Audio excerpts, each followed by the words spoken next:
Dans ce deuxième chapitre de notre cours de thérapie pastorale et pour les victimes de l'occultisme, thérapie pastorale et occultisme ou thérapie pastorale pour les victimes de l'occultisme, nous allons aborder le deuxième chapitre justement de l'ouvrage de Dr. Kootkoek. N'oubliez pas notre ouvrage de base et celui-là, occultisme et cure d'âme. Nous discuterons un peu de cette notion d'ailleurs dans ce chapitre, qui est un chapitre formel. Ce chapitre s'intitule le chapitre formel.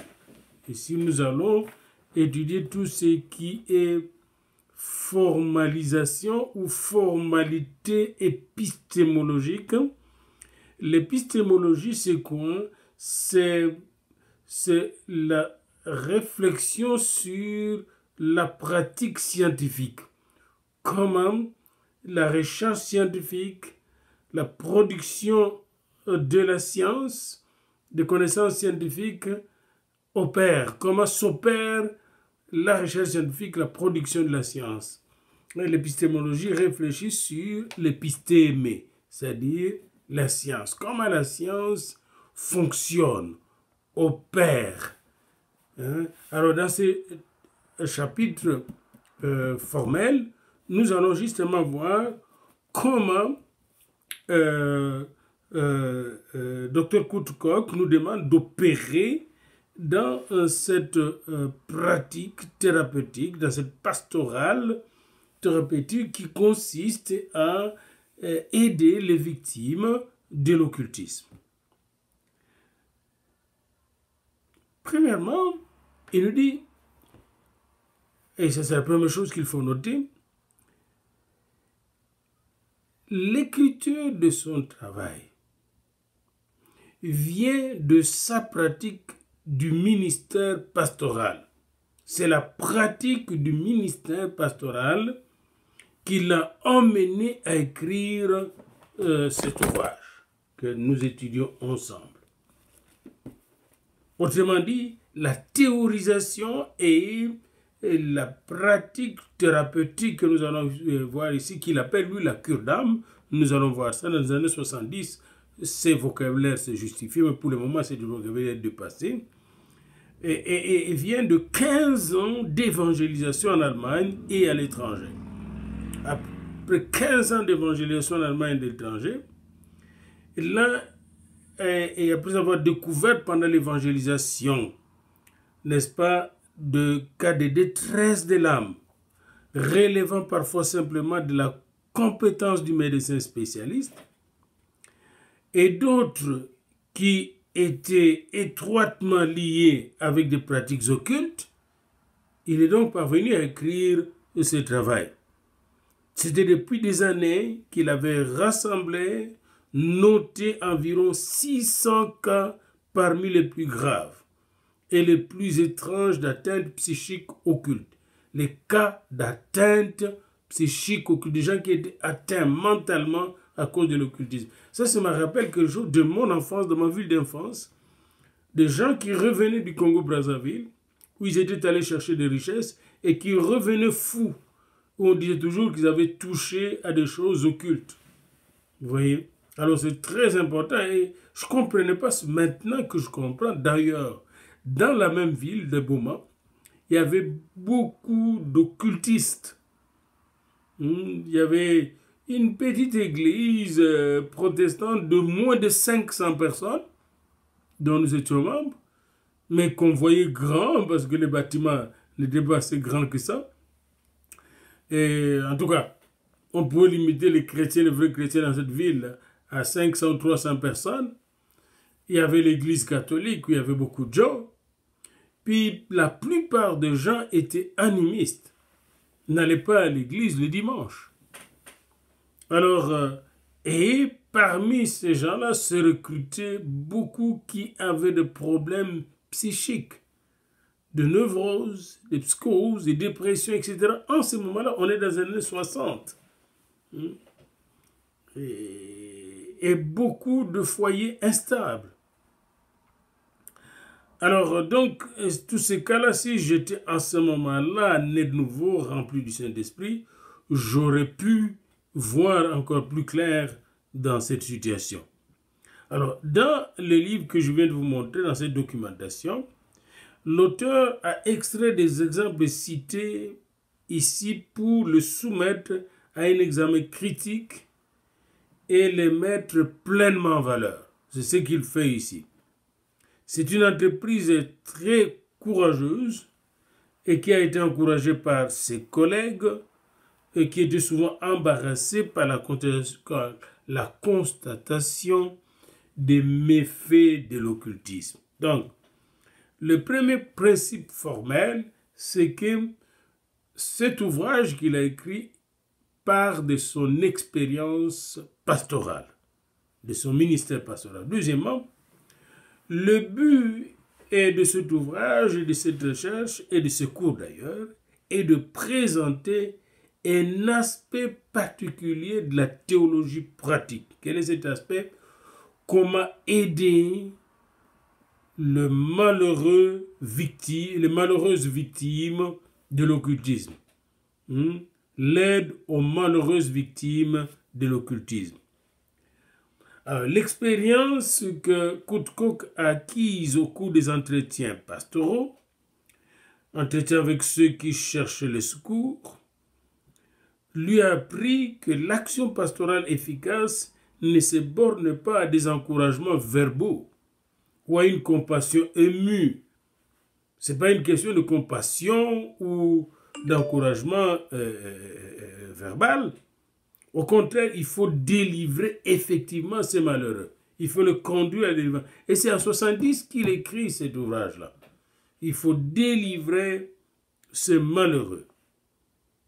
Et il s'agit donc de guérir des êtres qui sont psychiquement malades, atteints, affectés.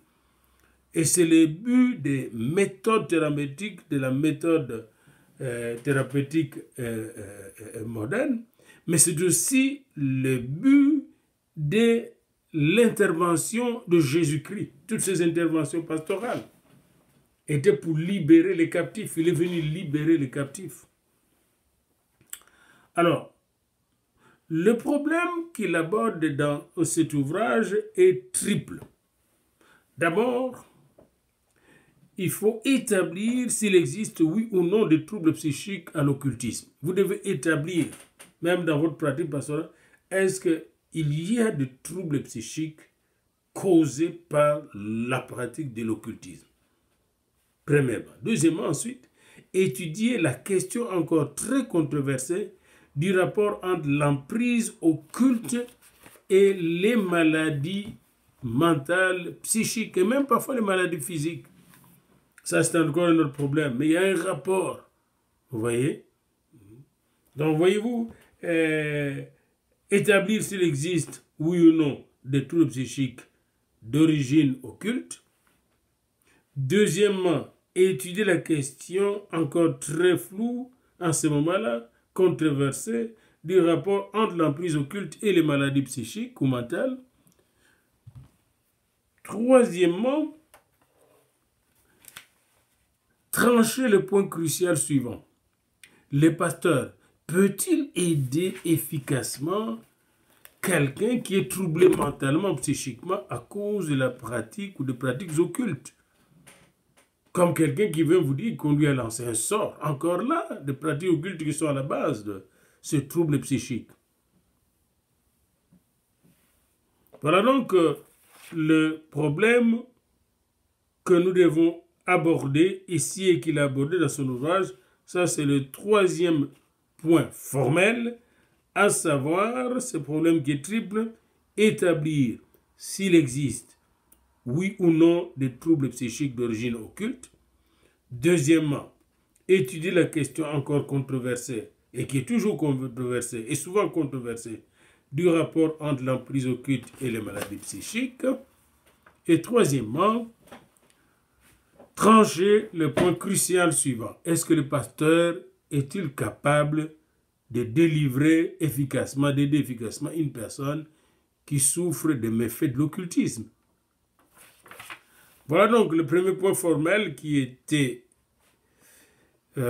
l'expérience ministérielle qui l'a conduit à écrire ce livre et même à développer sa pratique thérapeutique pastorale pour le victime de l'occultisme. Deuxièmement, son but formellement est d'aider ces gens qui souffrent qui sont victimes de l'occultisme. Troisièmement, il faut aborder ce problème selon les triples questions ci-après. Est-ce qu'il existe des rapports entre l'occultisme et les troubles psychiques, certains troubles psychiques? Est-ce que l'emprise occulte a des rapports avec certaines maladies psychiques? Est-ce que le pasteur peut aider efficacement quelqu'un qui souffre de troubles psychiques? Quatrième point formel, quand vous avez fini de poser ainsi les questions que nous venons de soulever ensemble, vous arrivez au devoir qui vous incombe comme thérapeute et selon comme pasteur qui accompagne les victimes des maladies psychiques causées par l'occultisme. Et voici ce devoir.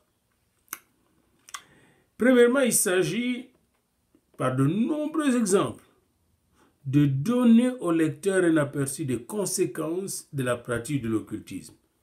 C'est ça le premier devoir qu'il se fixe ici. Par de nombreux exemples, il va donner à ses lecteurs, comme vous pouvez donner à vos chrétiens, un aperçu des conséquences de pratiques occultes. Parce que vous avez parfois des chrétiens qui pratiquent encore de l'occultisme.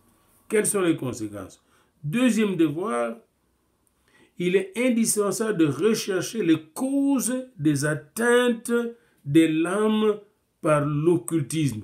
Vous devez connaître les causes des atteintes de l'âme pour connaître justement les diagnostics et traiter efficacement ce problème. Sans connaître les causes, même en médecine, on ne peut pas traiter un problème, une maladie.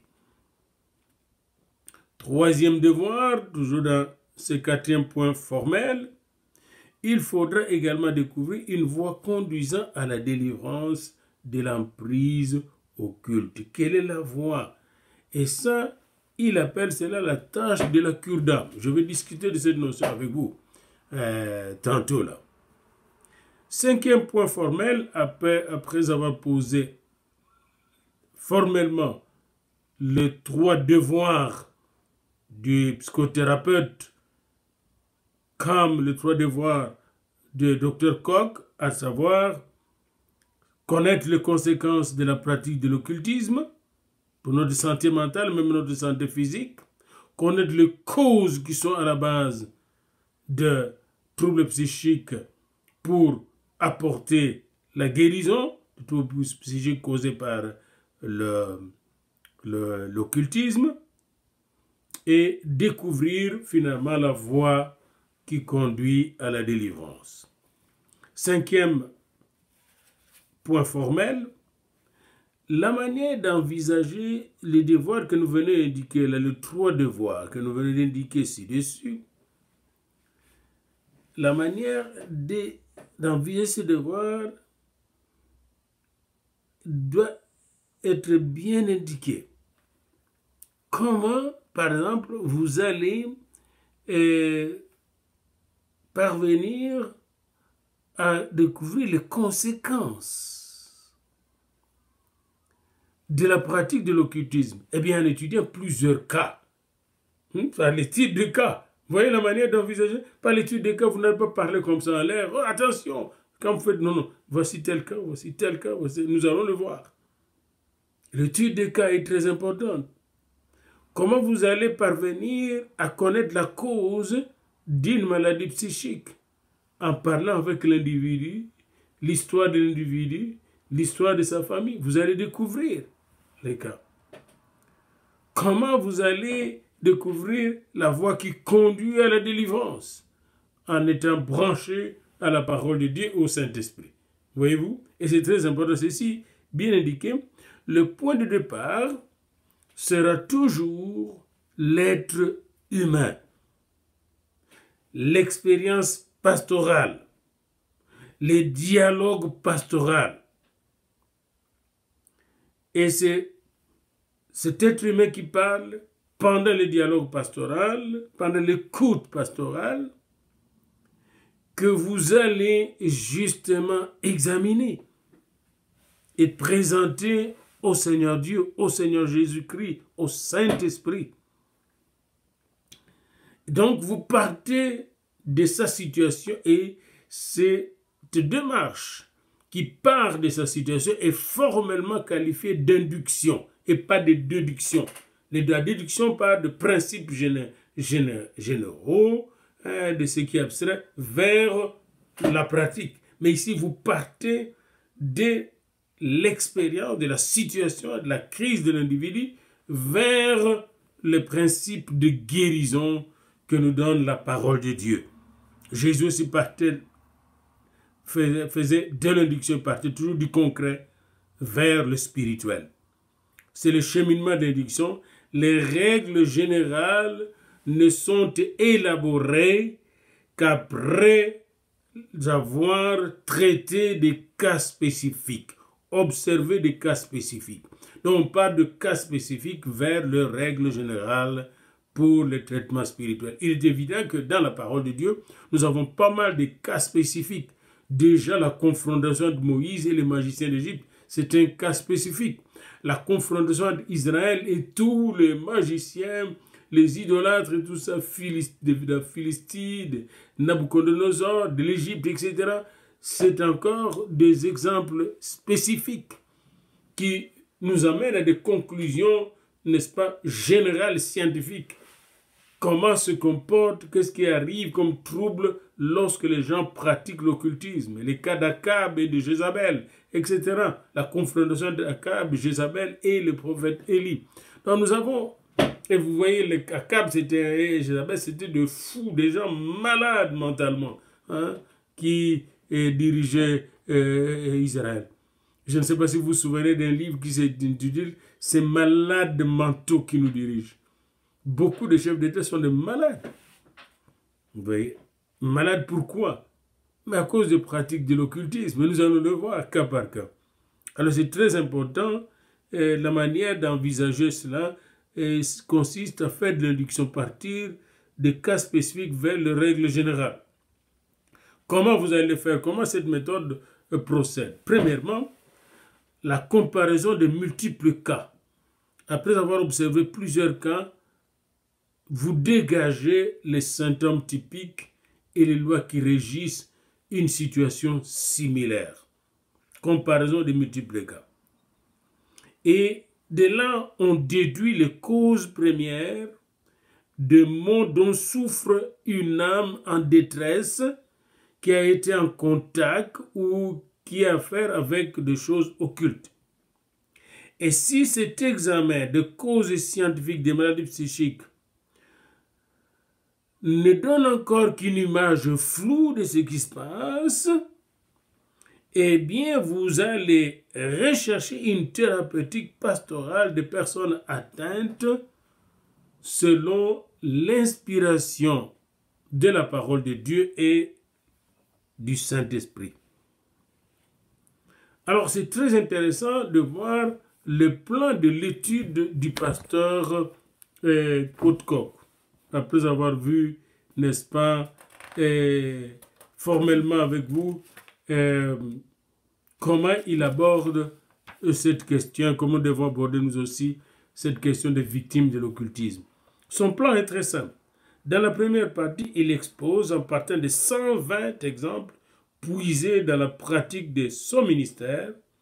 Il aborde la détresse psychique causée par l'emprise de l'occultisme. Ça, c'est le premier. La détresse, c'est ce que nous allons étudier dans la première partie de son livre. Nous allons examiner la question de la détresse psychique causée par la pratique de l'occultisme.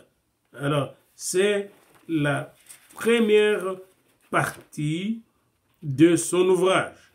Et cette première partie de son ouvrage comprend, n'est-ce pas, des chapitres clés qui regardent directement, justement, cette problématique de gens atteints de détresse psychique causée par la pratique de l'occultisme. Dans une deuxième partie, il soumet à un examen critique la contribution apportée par les disciplines scientifiques parallèles au traitement des cas de ce genre. Il va soumettre à la critique la parapsychologie, la médecine, la psychiatrie, pour aller chercher, n'est-ce pas, ce qu'il y a de vrai et d'utile pour la pratique pastorale. Dans la troisième partie de son ouvrage, de sa recherche, il va totalement se consacrer à la cure d'âme proprement dite, c'est-à-dire au traitement de moyens pour délivrer quelqu'un de l'emprise occulte. Ça, c'est la troisième et dernière partie. Et pour lui, c'est une entreprise très urgente. Trouver les moyens de délivrer efficacement les gens qui sont sous l'emprise de l'occultisme. C'était urgent en Allemagne, c'est urgent en Autriche, c'est urgent dans le monde, c'est urgent au Canada, c'est urgent partout. Les gens sont pris par l'occultisme dans le monde. Comme, vous voyez, le roi Saul, à la fin de sa vie, il était pris par la nécromancie. Le roi Salomon s'est perdu dans l'occultisme à la fin de sa vie. Vous voyez, lui qui a bien commencé. Donc c'est une problématique qui est universelle, qui est historiquement vraie, fondée. Alors maintenant, il faut éviter les erreurs d'interprétation ou de compréhension. Pour cela, il est nécessaire de préciser certaines notions de base. Ok? Alors là, nous devons préciser certaines notions de base. La première notion que nous devons préciser ici, c'est le traitement par le moyen de la cure d'âme. Moi, je l'appelle thérapie pastorale, mais à ce moment-là, on n'utilisait pas ce terme, on opposait thérapie à cure d'âme. Par cure d'âme, Kurt Koch entend une action qui n'est pas médicale ou un entretien qui n'est pas psychothérapeutique. Et c'est bien qu'il dise ça. C'est pas psychothérapeutique, on ne se limite pas au psychisme. Mais c'est une action pastorale théologique selon le principe et l'esprit du Nouveau Testament. Mais moi je dis le principe et l'esprit de la Bible. Une action pastorale qui mène la personne à la délivrance. Et moi, c'est comme ça que je définis aussi la thérapie pastorale. C'est une thérapie basée sur des principes et sous l'inspiration de la parole de Dieu. Sur les principes de la parole de Dieu, sous l'inspiration du Saint-Esprit. Nous sommes d'accord là-dessus, c'est ce que j'appelle thérapie pastorale. Basée sur les principes de la parole de Dieu, les principes anthropologiques de la parole de Dieu, les principes divins de la parole de Dieu, les principes de notre santé mentale et physique de la parole de Dieu, parce qu'il y a des principes de notre santé mentale, physique, des principes de la vie spirituelle, de nos soins spirituels, de l'hygiène spirituelle selon la Bible.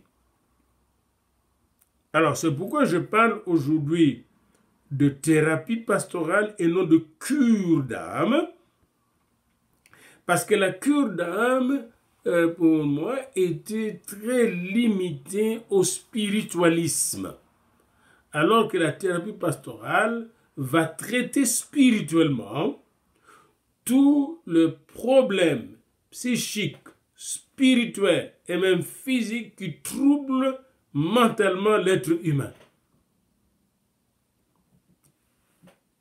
Voilà un peu ces définitions que vous devez retenir. La thérapie pastorale traite tous les troubles mentaux, psychiques, spirituels de l'être humain, n'est-ce pas?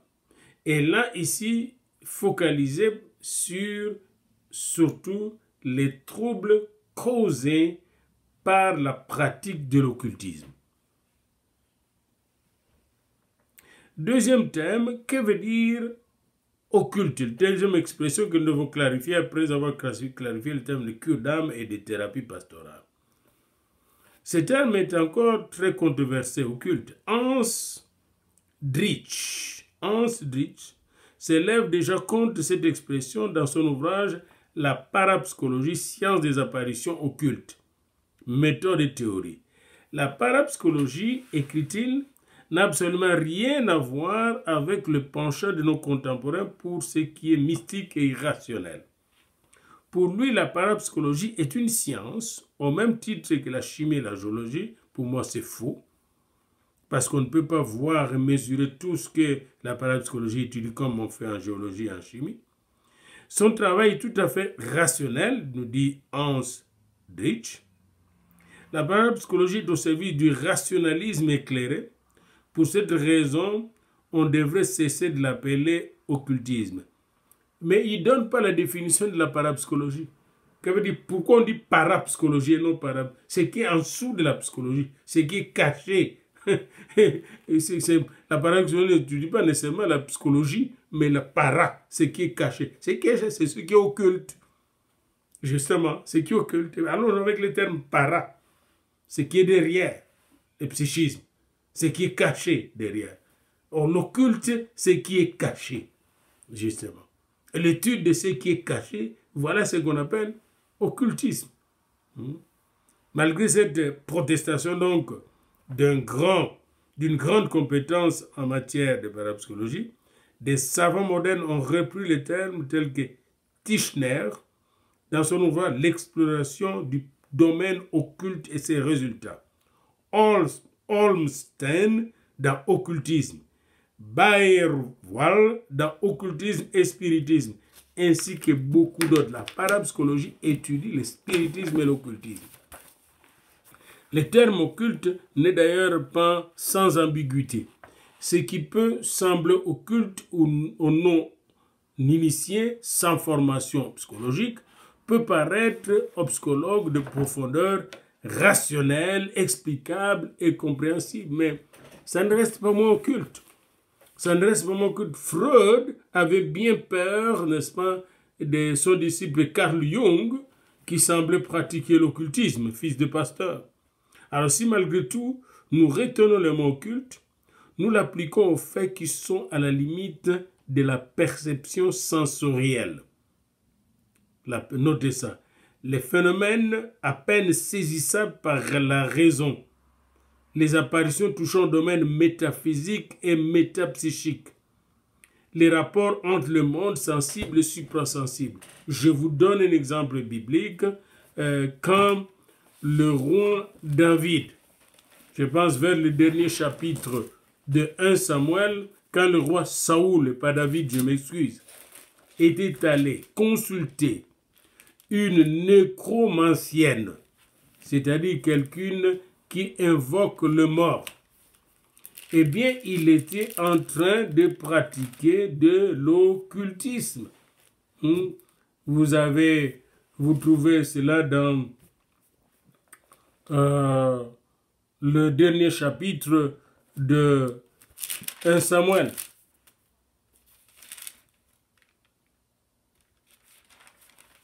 Et c'est très important de l'étudier dans le livre de 1 Samuel.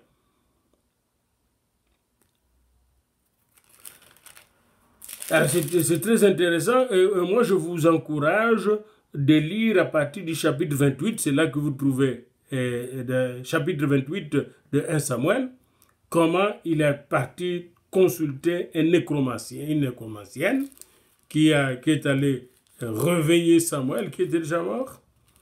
Et au chapitre 31, le dernier jour de Saoul, pourquoi il a fini par mourir.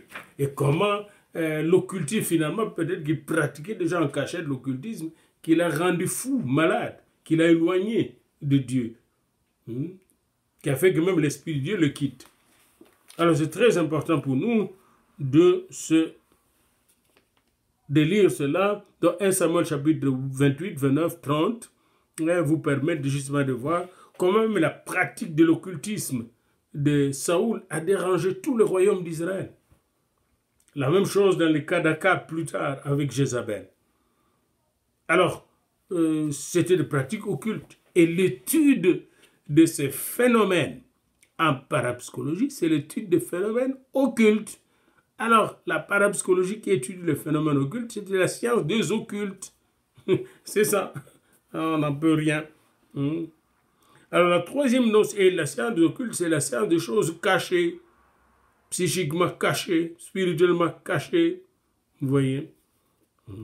Toutes les expériences des perceptions sensorielles, quand on perçoit des ombres, qu'on appelle fantômes chez nous, eh bien, l'étude de ces phénomènes au laboratoire, c'est l'étude des phénomènes occultes. Et nous avons besoin de protection du Seigneur quand on étudie de tels phénomènes. C'est pourquoi nous devons être couverts du sang de Jésus, même pendant qu'on fait cette étude. Il faut être conscient que vous êtes couvert par le sang de Jésus-Christ. La troisième notion, après la notion de l'occultisme et la notion de la cure d'âme et des thérapies pastorales, c'est la troisième notion à éclaircir, c'est la notion de la pratique de l'occultisme. Cette expression, selon Kurt Koch, désigne aussi bien les expériences actives que la soumission passive aux influences de ce genre. Quand un chrétien se soumet passivement à des prières permanentes et des évocations permanentes de phénomènes occultes, il risque de pratiquer de l'occultisme. Veut ou veut pas. Comme disent les Canadiens, veut pas. C'est une expression canadienne et pas française. Alors c'est très important pour nous de savoir que la pratique de l'occultisme peut être active comme elle peut être passive. Mais maintenant, quand nous sommes en train d'étudier ce phénomène, nous devons être vigilants et être couverts par le sang de Jésus et ne pas essayer d'amplifier ce phénomène, de le considérer comme des choses qui sont supérieures à l'Esprit de Dieu. Et c'est très non, la pratique de l'occultisme, c'est une expression qui désigne aussi bien les expériences actives que la soumission passive aux influences de ce genre. Pratique de l'occultisme, c'est celui qui activement fait des expériences avec des esprits malins, impurs. Voilà. Toute participation à de telles expériences crée une emprise sur la personne. Quand vous allez vous faire diviner chez un devin, pour qu'il connaisse votre futur ou votre passé, c'est la pratique occulte. Et vous pouvez le pratiquer inconsciemment dans l'église, quand votre église essaye d'aller chercher à diviner les choses cachées, faire la divination. J'ai fait une différence entre la révélation de Dieu, de l'Esprit de Dieu et la divination. Toute participation à des expériences occultes crée une emprise sur la personne et qu'il faut traiter au moyen de la cure d'âme ou de la thérapie pastorale de délivrance. Enfin, un dernier concept que nous voulons clarifier, c'est le concept d'atteinte et le concept de maladie de l'âme.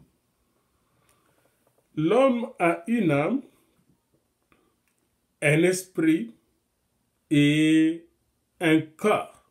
Certains disent l'âme, l'esprit et le cœur. Le cœur, pas le cœur, le muscle cœur. Non.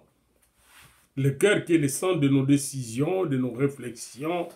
Le cœur de l'homme dont parle Jésus et la Bible. C'est une réalité, pour ainsi dire, entre l'âme et l'esprit. Entre l'âme et l'esprit.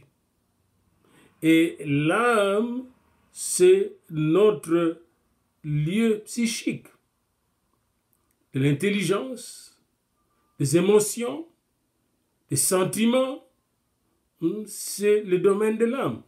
Nous émotionnons par l'âme. Nous sentimentalisons par l'âme. Nous intelligibilisons par l'âme.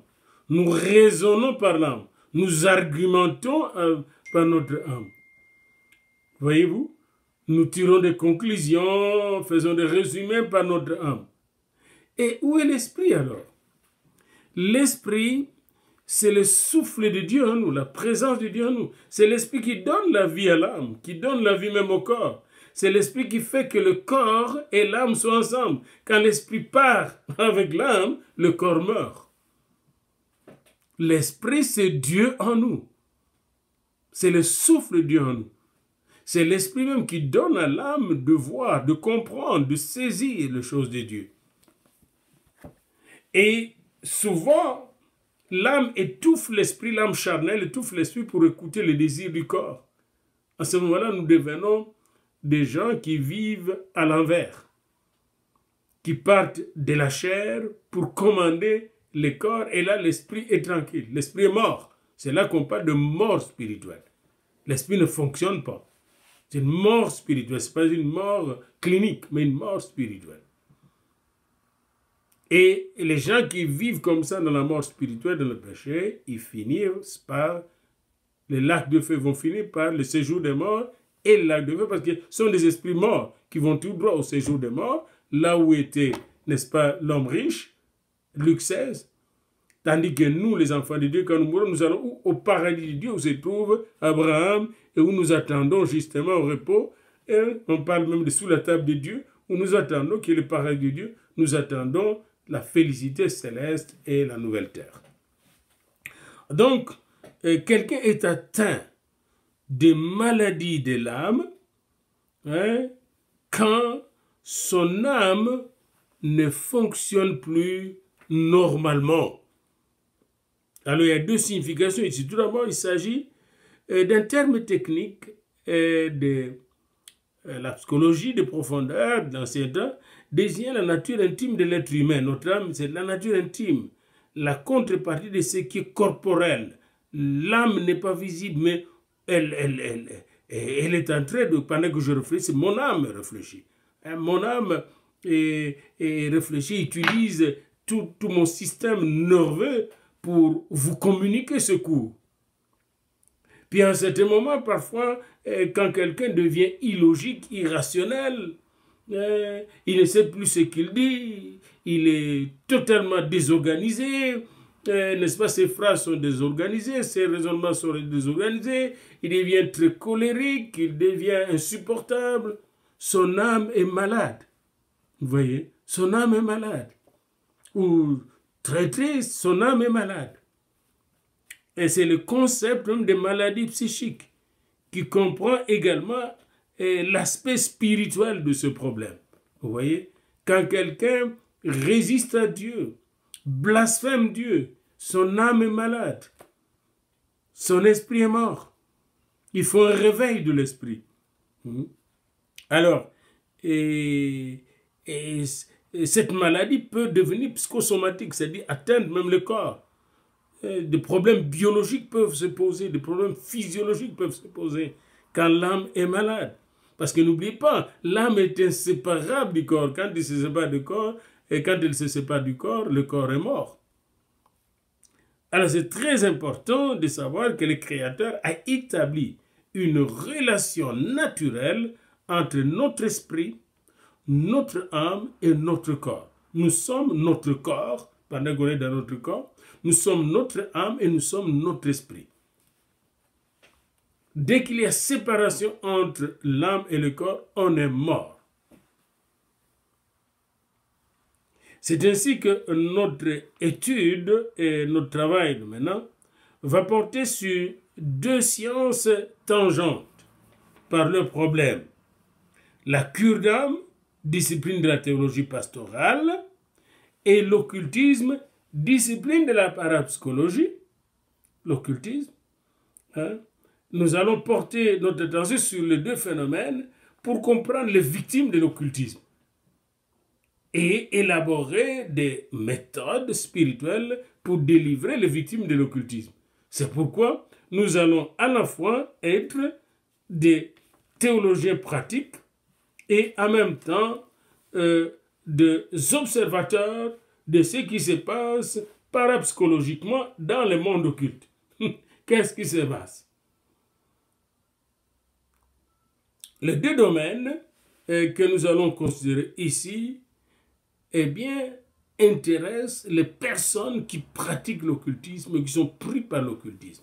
D'où la nécessité pour le berger de le suivre jusque-là, comme Jésus a suivi le fou qui était dans le tombeau. Il n'a pas abandonné, il est allé jusque dans le tombeau pour les délivrer. Et c'est important pour nous de savoir que Jésus nous donne là un exemple. Il va jusqu'au tombeau pour faire sortir les démons. Et des démons vont sortir de là.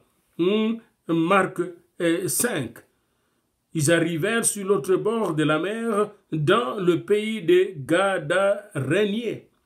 Aussitôt que Jésus fut hors de la barque, il vint au-devant de lui un homme sortant des sépulcres et possédé d'un esprit impur.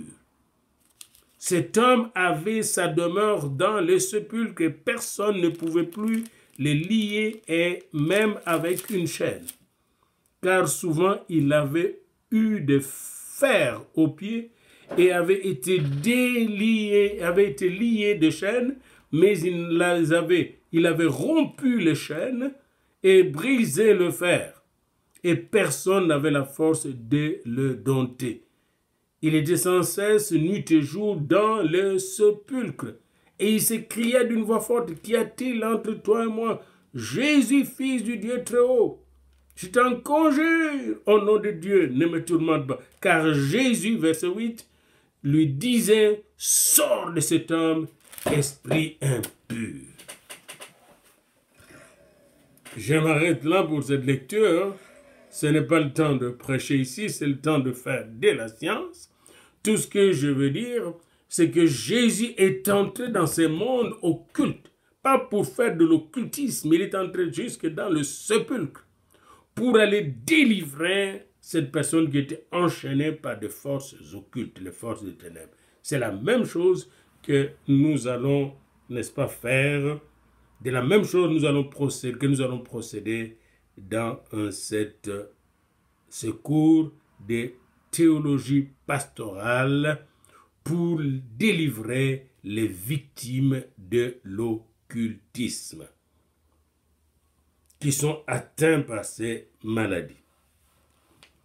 Pour terminer ce chapitre, qui est un chapitre formel, après avoir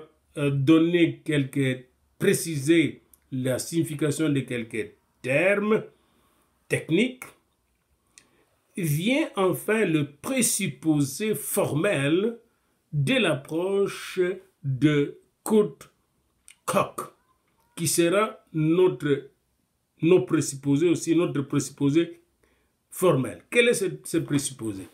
C'est-à-dire ce que nous supposons avant de faire le travail.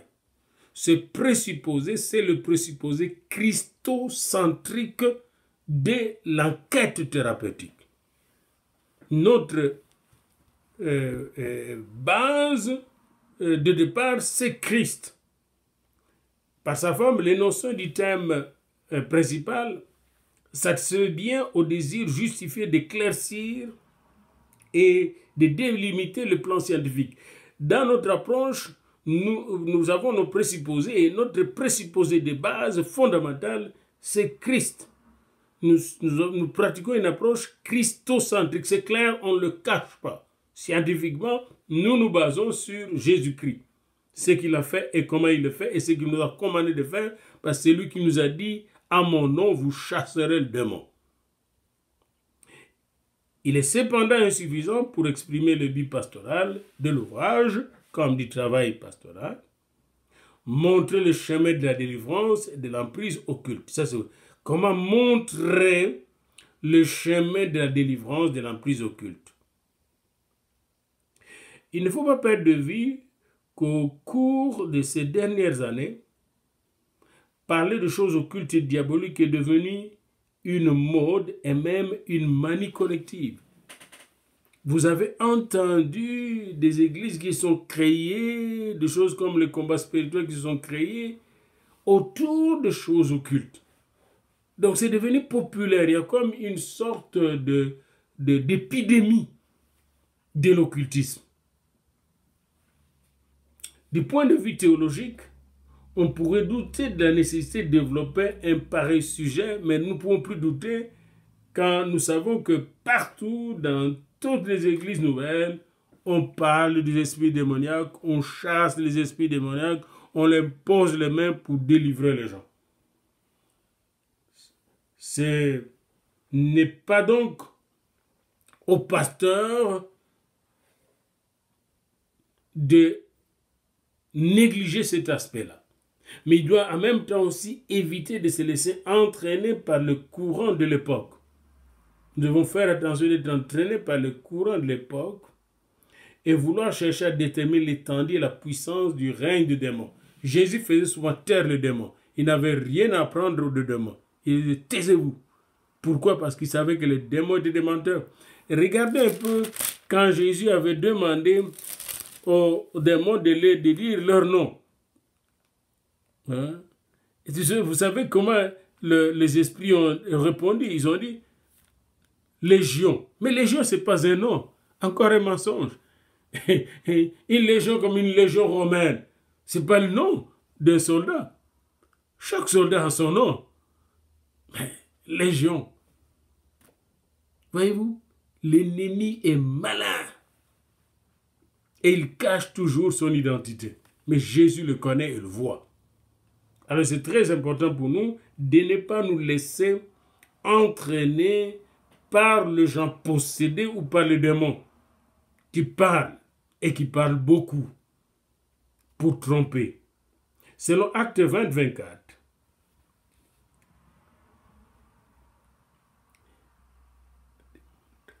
il n'a pas démontré, le pasteur n'a pas démontré l'existence des démons et encore moins à la nier. Acte 20, 24. Allons-y ensemble dans Acte 20, 24. Je suis toujours avec ma Bible, même quand je donne mon cours de théologie et de philosophie. Parce que la Bible, pour moi, c'est aussi un livre de philosophie. Acte 20, verset 24. Mais je ne fais point pour moi-même aucun cas de ma vie comme si elle m'était précieuse pourvu que j'accomplisse ma course avec joie. Et le ministère que j'ai reçu du Seigneur Jésus d'annoncer la bonne nouvelle de la grâce de Dieu. Voyez-vous ici, Paul n'avait pas à faire cas de lui-même, à se justifier, ou que sais-je encore, ou à défendre tel aspect de son ministère. Non, parce qu'il connaissait son ministère, c'est d'annoncer la bonne nouvelle. Et la même chose pour Koutkouk. Son ministère d'annoncer la bonne nouvelle. Quand vous annoncez la bonne nouvelle, la première résistance vient de Satan. La première résistance va venir des occultistes, comme nous le verrons à Éphèse. Diane, etc. L'orfèvre qui résistait. Parce que quand Jésus pénètre une vie et une ville, une famille, eh bien, les occultistes perdent leur champ d'exploitation. Et c'est pourquoi, n'est-ce pas, l'évangélisation est accompagnée de délivrance. Allez dans Acte 8, quand Simon arrive à Samaï, quand Philippe arrive à Samaï, il rencontre qui? Simon le magicien, qui avait des problèmes occultes. Et Pierre devait faire affaire avec ces problèmes pour délivrer Simon le magicien, afin que, n'est-ce pas, l'évangile puisse avancer. Il voulait même acheter occultement, n'est-ce pas, le Saint-Esprit, pour être en mesure de baptiser du Saint-Esprit. Et c'est très intéressant. Alors, donc c'est important d'être christocentrique. On n'a pas à se défendre, à se justifier, à justifier ce que nous faisons. Celui qui nous justifie, c'est le Seigneur qui nous a appelés, nous a établis. Nous n'avons pas à défendre notre ministère. Nous devons proclamer la parole. Ça, c'est notre ministère. Proclamer la bonne nouvelle de Jésus-Christ. Et dans cette perspective, le pasteur devait être un homme qui comprend justement son identité, son appel et son ministère. Son identité, celui que tu es en Christ, mort avec Christ, ressuscité avec lui, assis avec lui dans le lieu céleste. Vous êtes un serviteur, un fils de Dieu, un serviteur, un enfant de Dieu, mis à part par Dieu. Vous n'êtes pas appelé par les hommes ou par un système. Ton appel vient de Dieu, votre appel vient de Dieu, mon appel vient de Dieu. Et j'ai reçu un ministère, aller délivrer les captifs, prendre soin du troupeau du Seigneur. Et ce ministère m'a été confié par le bon berger. Et c'est en son nom que je fais justement la délivrance. Alors, voyez-vous, en ce moment-là, comme Kurt, n'est-ce pas, vous publiez et vous faites votre travail, vous allez publier des livres là-dessus, pas sous l'emprise du diable, pas sous la puissance des ténèbres, mais sous l'inspiration du Saint-Esprit. Et faites attention de beaucoup parler de démons, parce que beaucoup parler de démons pourrait, comme le dit bien Kurt Koch, pourrait par induction augmenter leur influence sur ces individus avec qui vous parlez, surtout quand ils ont un psychisme instable. C'est pourquoi je pris tout mon temps pour me préparer avant de donner ce cours. Face à ces domaines étranges de l'occultisme, le Nouveau Testament nous donne toujours, et même l'Ancien Testament, un présupposé positif, à savoir que même dans ces labyrinthes de problèmes non résolus, Christ est toujours l'alpha et l'oméga. Il a le premier et le dernier mot, et pas le démon ni le diable.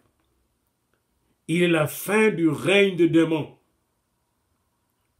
Ce fait est clairement attesté par l'habitude qu'avait l'Église primitive de parler d'un seul Kyrios, le Seigneur, Jésus-Christ. Il est Kyrios. Quand le monde disait César est Seigneur, les chrétiens disaient Jésus-Christ est Seigneur.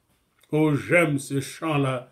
Puis j'aimerais que quand vous suivrez ce cours à la fin, vous ayez chanté ensemble Jésus-Christ est Seigneur. Il est sorti du tombeau, il est Seigneur, vainqueur. Tout genou fléchira et toute bouche confessera que Jésus-Christ est Seigneur, y compris la bouche du diable, de faux prophètes, dans l'Antichrist. Tout le monde à la fin de temps confessera que Jésus-Christ est Seigneur à la gloire de Dieu le Père. Et c'est la bonne nouvelle que le Christ est vainqueur des puissances mystérieuses des ténèbres qui constituent les centres, le présupposé christocentrique de ces livres, mais aussi de toute thérapie pastorale pour la délivrance des victimes de l'occultisme. Maintenant, vient votre examen à la fin. N'oubliez pas toujours l'examen à la fin.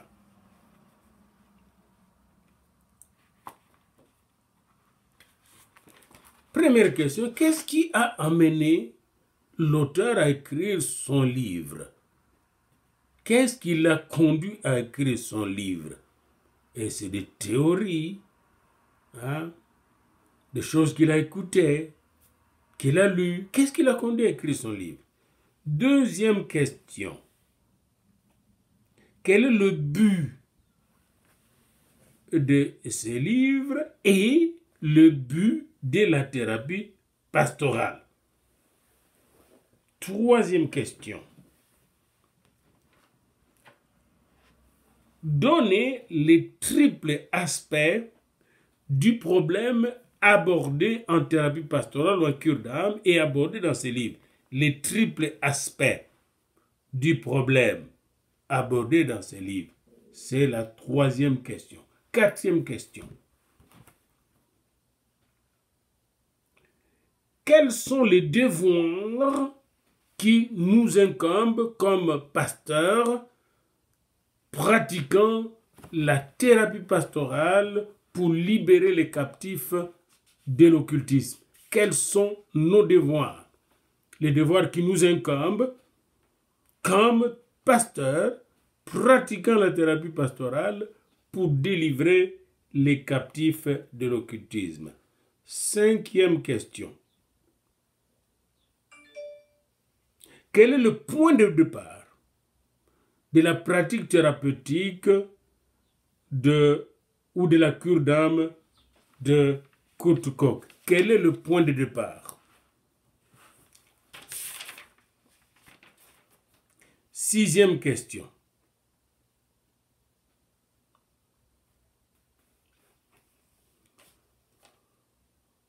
Comment s'articulent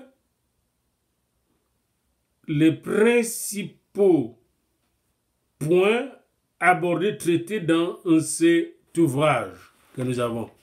C'est-à-dire la première partie, la deuxième partie et la troisième partie. Comment s'articule? Qu'est-ce qu'il traite dans chaque... Comment s'articule son discours, sa présentation? 7e question.